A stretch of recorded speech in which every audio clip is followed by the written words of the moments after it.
boy already, yeah. That's right. It's recording all the good. I ain't got no. I'll put that needs to be right in the intro, right off the rap. About RJ? Oh, yeah. Okay. You don't want none. That wasn't recording. So we were talking ish about RJ. Okay. Yeah, and he was saying that you don't know what you're doing fishing. Yeah.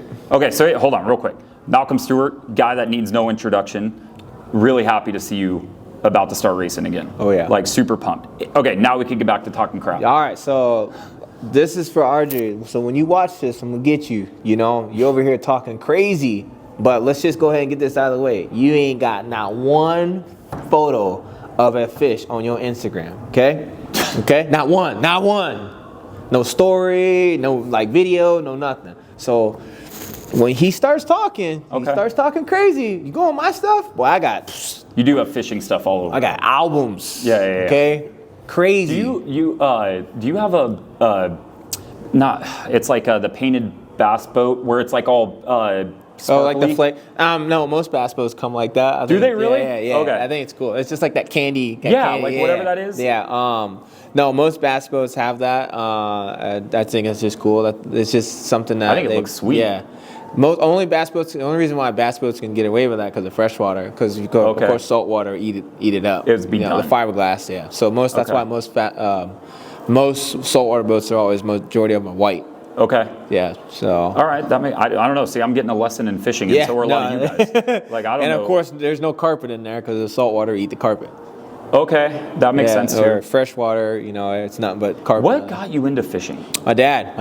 So he's a big fisherman? Yeah, he loved fishing and fishing a dirt bike. So my brother, he tried to get my brother to go into fishing, but my brother didn't like it? No, so he's like, of course, this is obviously before I was born. He said, if I have another kid, I'm going to teach him how to fish, and he's going to love it. And sure enough, here, 7 years later, that was me. And you like hot rods and stuff? Like, I mean, realistically, like, if my dad, I'm more like the junior. Okay. So I'm more just like my dad. I met your dad years ago. I worked at Pro Circuit a long time ago, and he came in randomly one day, and I talked to him for like an hour. Yeah. And it was totally impromptu, and I was like, dude, it felt like it was like my buddy.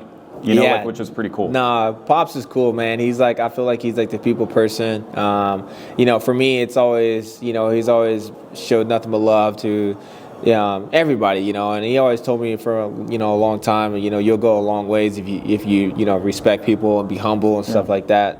And I've always lived off the few words is, treat the janitor like the CEO. Yeah. Just stick with you. Yeah, that's actually a very good point, and that's how you should bring it. And I've ran into you before, and you've always kind of treated everybody that I've seen you be around as like that's how you've kind of been with them.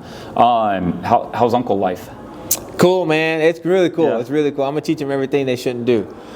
Well, so my brother's here. My brother's here, so he's doing the same thing, and I could do it with his kids now. But it's got to be like, are you one of those hands-on uncles, or are you like, no, I want like only the fun stuff, or is it like babysitting Malcom? No, I mean, of course I love my nephews and stuff like that. But there's times where I just don't want to deal with them. And your kids. Yeah, so it's easy. It's a lot. That's the coolest thing about being an uncle is you can give them back. Yeah.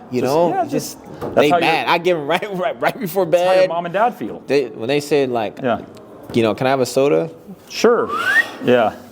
Give them back. They're high sprung energy. Because I ain't going to say no. I ain't my kids. So I just, so I get the phone call from my brother like 12 o'clock. And where they still up? What did you do to him, So, yeah. Like, I don't know. I was fishing with them all day. I don't know. So, it's cool, But, I love my nephews. They're awesome. That's rad. Okay. Not back to the boring questions, but let's get some of the moto questions out of the way. I like getting to know people off the bike and under the helmet and stuff like that. You've had a lot of time off the bike, and I think you're the type of person that's like, oh, okay, I can take this, and this is actually not a blessing, but it's more of like, okay, there's a lot I can learn, and there's a lot that I can do, and a lot that I could prep for and get ready for. Is that something that you did kind of after you kind of got through recovery and everything? Is that like, okay, hey, now I'm ready to like get back into it and kind of get like a fresh start, I guess? Not for, honestly for me more so kind of on the lines like you just said. Of course, anytime that you're injured, you never want that. So I kind of went through the little high and low part, because once you get injured, and especially at the time when I did get injured, I didn't have a 2-year extension. Yeah. I was like, well, what am I gonna do? Yeah. I was thinking of like, do I go back? Am I gonna quit? Because at that stage, my contract was gonna end in October, and that would have been the end of me, and who knows where I would have ended up. So, I think the coolest thing for me is just getting the opportunity with the team, signing a 2-year deal extension, and I think what reason why they made that change was because a little bit of flashes from Anaheim 1, of course, it ended not the way we all wanted it to, but then it went to San Diego, won a heat race, was the fastest qualifier, and then of course I am going down again, but just even I was riding around for like 18 minutes with no front fender, like still going fast, and I think the coolest thing about that is like showing heart, right?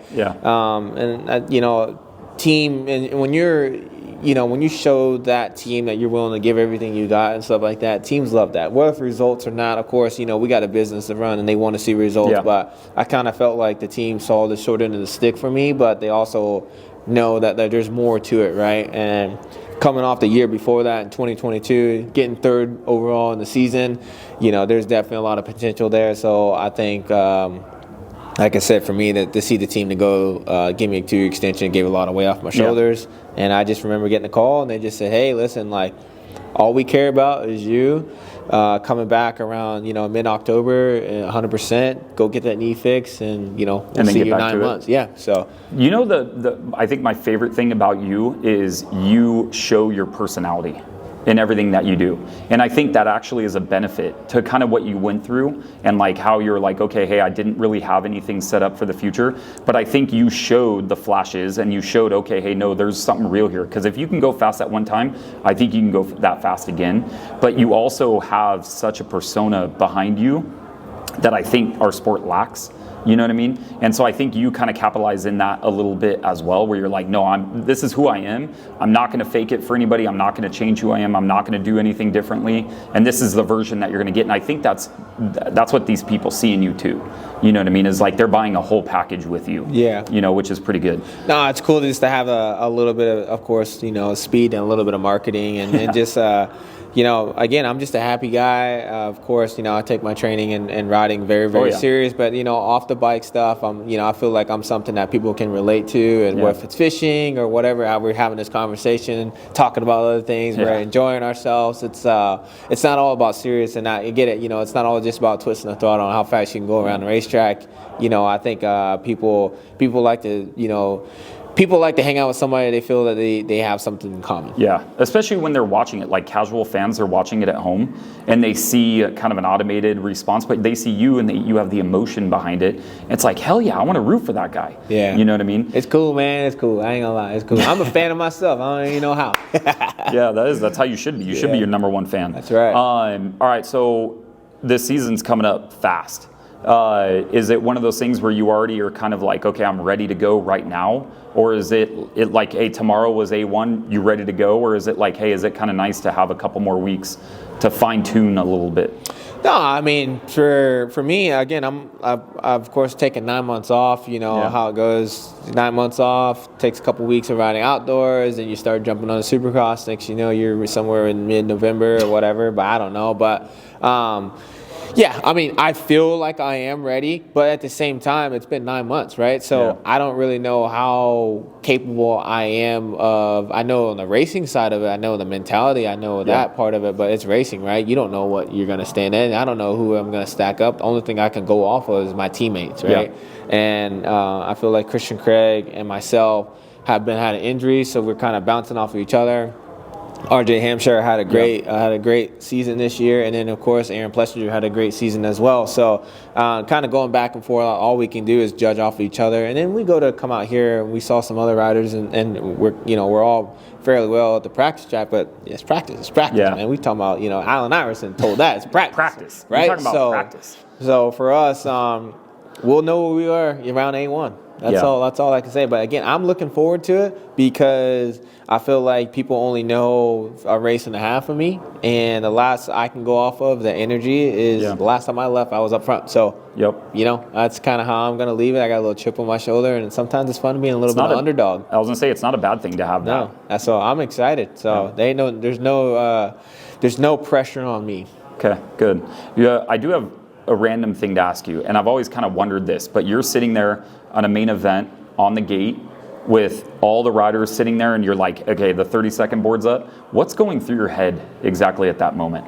Like, what is there anything you're thinking about in particular, and have you ever squirreled and just been like, you know, look at that firework going off or something like that? No, I mean, I think everybody has their own thing, you know. Of course, you know, I'm always like the terminology. I always sit here and warm my hands up, even though they're already warmed up anyways. I think it's just riders do things, right? You know, I think the coolest thing that I can try to explain to somebody, that when that 30-second literally feels like probably like 5 minutes. Does right? it? Yeah, your heart's pounding, you're rushing. I mean, when you put a heart rate monitor on and you look, I mean, our heart rate would go from like 130 to probably 180, and just sitting there, you know, just to rush. So to see that is also really, really, really funny to see. But you're excited, man. Intensity is high, and we live for that. I would say it's about less than like 8 seconds. We live for that. 22 guys going into a corner that's probably only about 25 feet wide. That's got to be That's great crazy. feeling. And just racing to that. So, of course, there's, you know, more than that, but it's exciting. I love racing, dude. I love being nervous. I love everything about it because you are the show. Makes you feel alive, you know? You are the show. All right, last question. You like the earlier start times? Yeah. Seems like every East early Coast bird. guy. I'm a fishing guy, dude. You asking the wrong guy, dude. I'm an early bird. So you'd start the race at 5 a.m. Let's go. Like sunrise. Let's go. If I could, I would. All right. Don't let me get in that booth, boy. I'd be chasing that thing all around. All right. No, I appreciate the time. I'm rooting for you. I'm a personal fan of yours. Like, I really want to see you succeed. Appreciate that. And I think that speed, you'll carry it into this season. And I expect some podiums, and I want to see you at that top step. What you expect? I expect. Yeah. What you talking about, boy? I know. Like I said, you know, I know having my fans here is awesome, but at the same time, we got to get back out there. That's it. We got to sell motorcycles, gear, the whole 9 yards. I got to make my sponsors happy. Yeah. All right, cool. That's it. Malcolm, thank you sitting with me. I appreciate it. Have fun doing these other 30 interviews. It's all right. We got it.